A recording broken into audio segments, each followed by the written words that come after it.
Guys, you have to understand that this is Diablo 4's last chance. Okay? If they can't get it right this time, the game is done. It's over.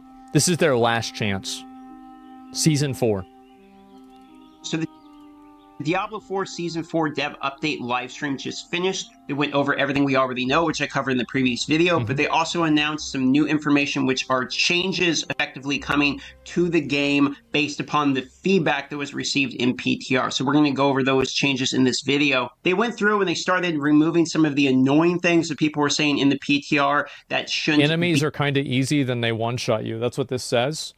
Abso-fucking-lutely. I wish PoE would fix this. This is the one thing I hate about PoE. It's you can be playing the map and everything will be going fine, and then you'll run into an elite, and then it will one-shot you instantaneously. In there, they started honing those out and smoothing those out, basically, and there's a list of these. For instance, right off the get-go, Paragon experience for your Paragon glyphs has been buffed by 25%. So leveling those glyphs... That's also a really good thing, too, because I remember whenever I played last, I hit level 100, and a lot of my glyphs weren't even level 15. And I felt like... It felt like it wasn't working the way it was supposed to.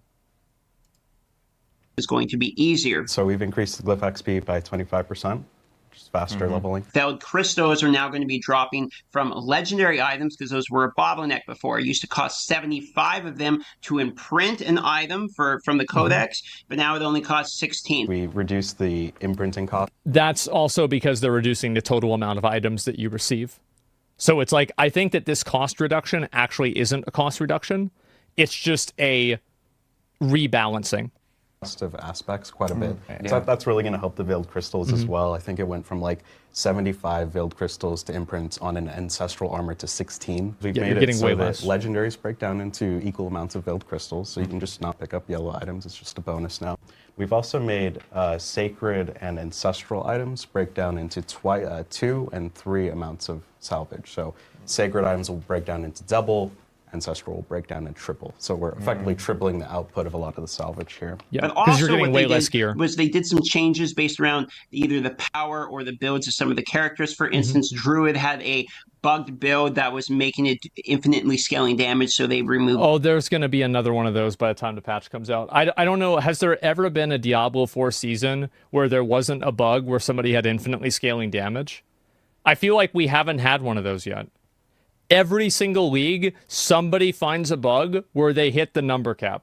That you've probably seen like the crazy Hurricane Boulder Druid or something. They nerfed that. They also nerfed Barbarian. So instead of summoning 5 Dust Delvers, now summoning 3. So this whole like faux screen cover, you literally can't even see the ground. They removed that as well. So there's going to be some... That's probably a good idea. Realistically, it's probably a good idea. It's like it's screen clutter. It's obnoxious. Balancing updates from the PTR that they saw based around character builds.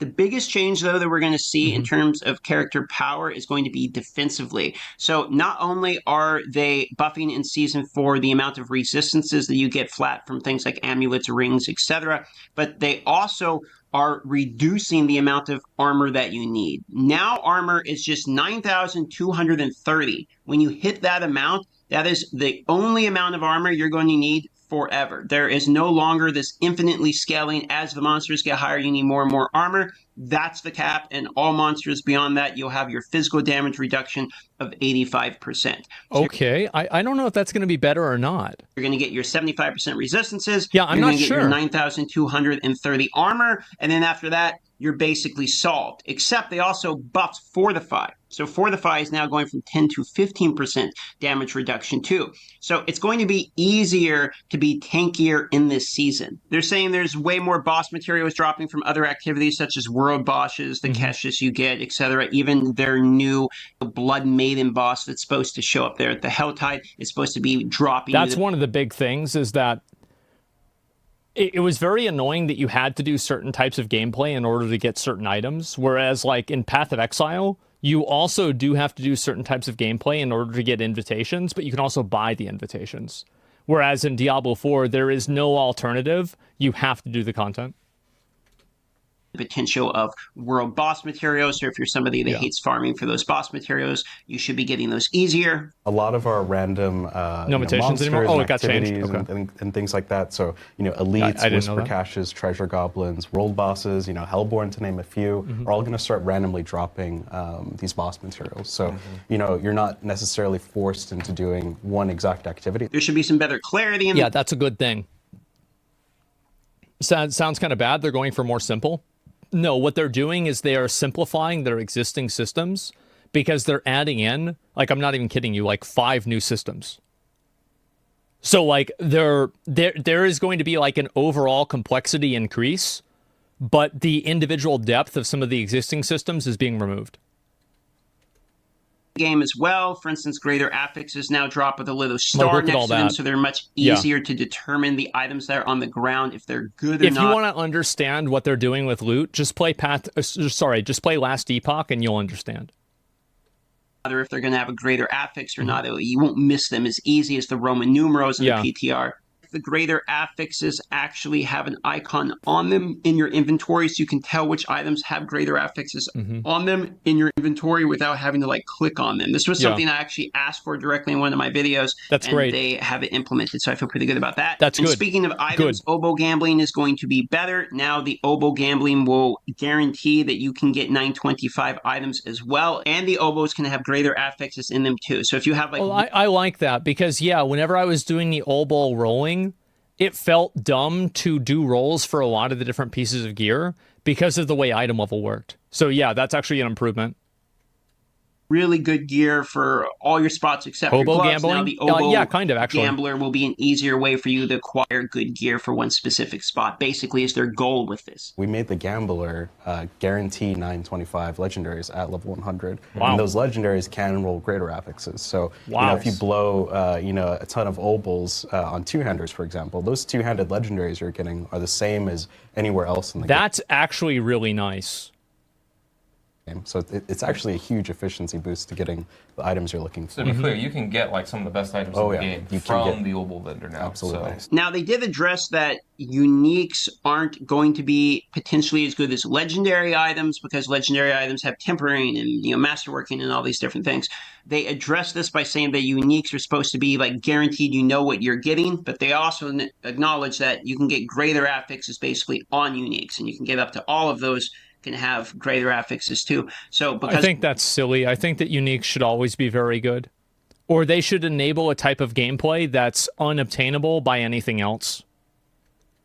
So that uniques are still good. It's just legendary items fully masterworked and tempered and exactly with the right stats can be even better than uniques, and that's okay. They said the best gear should have a journey, basically, is the way they phrase this. Because there's going to be so much more stats, basically, with masterworking, etc., there is going to be caps on certain bonus stats. For instance, there's caps on CDR. You can only have up to 75% CDR from items, but they specifically mention that's from items. So you can get more CDR elsewhere, and they think that's still plenty enough amount of CDR. They also have a cap. I think caps on like damage multipliers are kind of boring. I do. I think they're boring. On area maybe it's radius, necessary, for instance, but area to me of it's effect boring. Is now capped at 100%, and they think that that is a appropriate amount now. And speaking of items, basically, your Resplendent Sparks are things that allow you to craft Uber Uniques. You can get 3 of them now. 1 from Lilith, 1 from a Torment boss, and 1 from your seasonal, reputation system with the Iron Wolves, I believe is what it was. Okay, so that's pretty good. Now you only need 1 more, a.k.a. if you get an Uber Unique drop, you can salvage it, get the other Resplendent Sparks from doing the other things in the season, which gives you 4, and now you can craft any Uber Unique you want. So as long as you get your hands on... That's pretty good. Like, I'm going to be honest. I think that's a pretty decent system.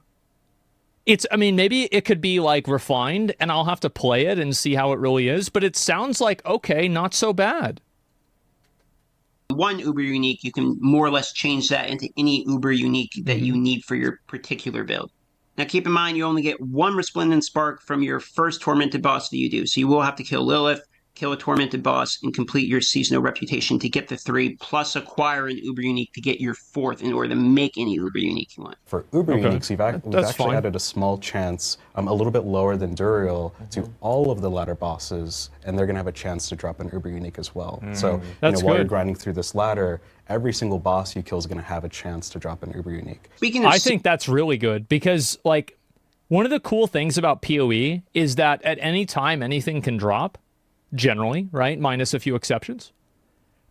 I think that's a good thing. Like, it's just that, like, obviously you should be able to get a higher chance from stronger monsters. But yeah, having, like, all the bosses have a chance to drop that stuff is great. Do you feel like we need more Uber uniques? I don't know.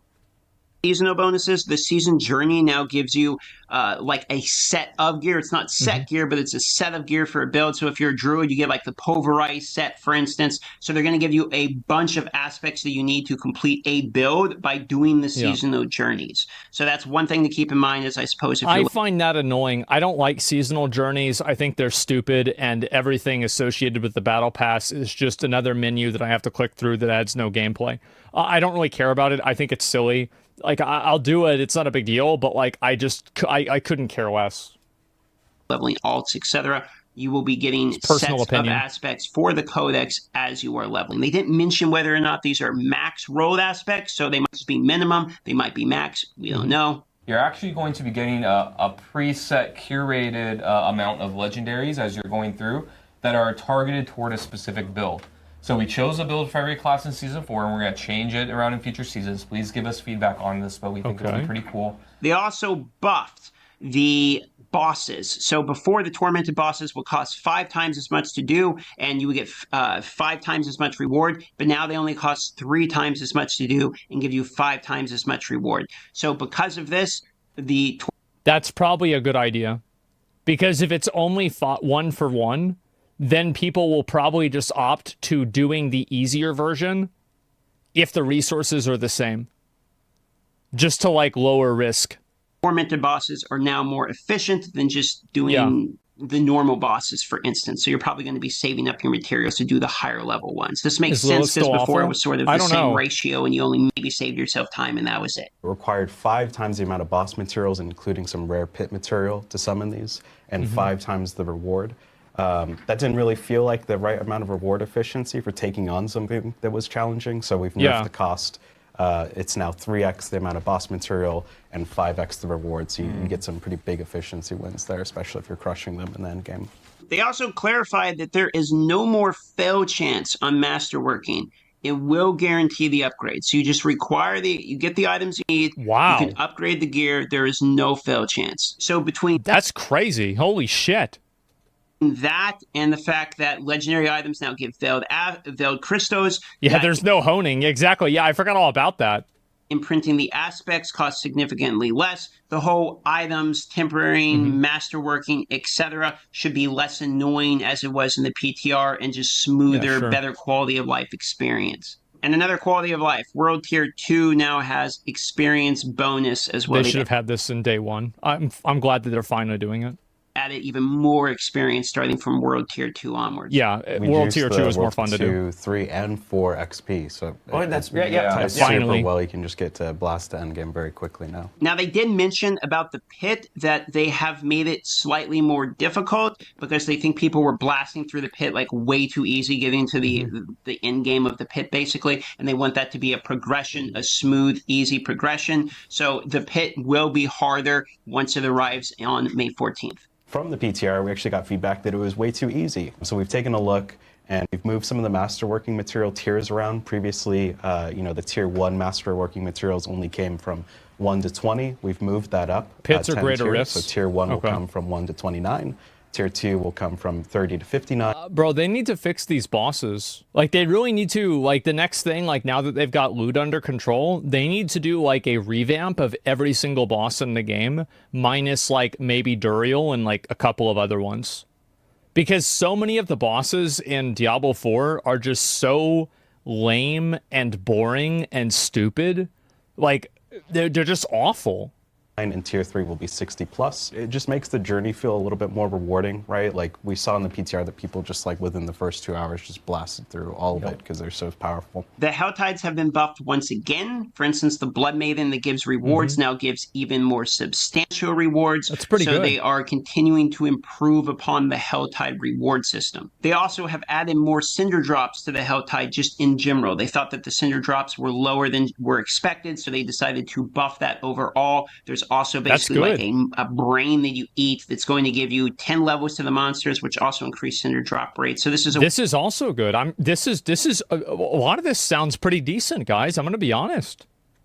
Way that you can buff the Hell seems pretty decent. Further if you would like in exchange for even more cinders. It's a guaranteed drop from the Hellborn, and when you consume it, for the next 60 minutes, Helltide monsters are going to be boosted up to 10 levels, depending on the world tier that you consumed it in. You're also going to be increasing their aberrant cinder drop rates. So this dev live stream seemed much more upbeat. The changes that I mentioned were all pretty much good ones and directly asked for from the PTR. Seemed to like a lot more positive energy on this one. So we'll see May 14th when Season 4 comes out, how exactly it feels to actually play it. But all of these changes listed were pretty good ones and ones I directly saw people asking for from the feedback. So that's about it. Love you all. See you on the next video. You know, I'm thinking about the trajectory of the game, and it's really funny imagining the fact that by the time that they really get all of these systems down and like min-maxed and well-designed, the expansion's going to come out, and it's going to ruin everything again. Yeah.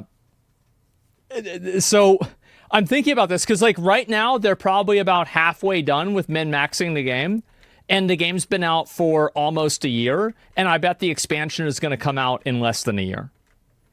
That's a minus $120. Yeah, exactly. Cough up another 100, you idiots.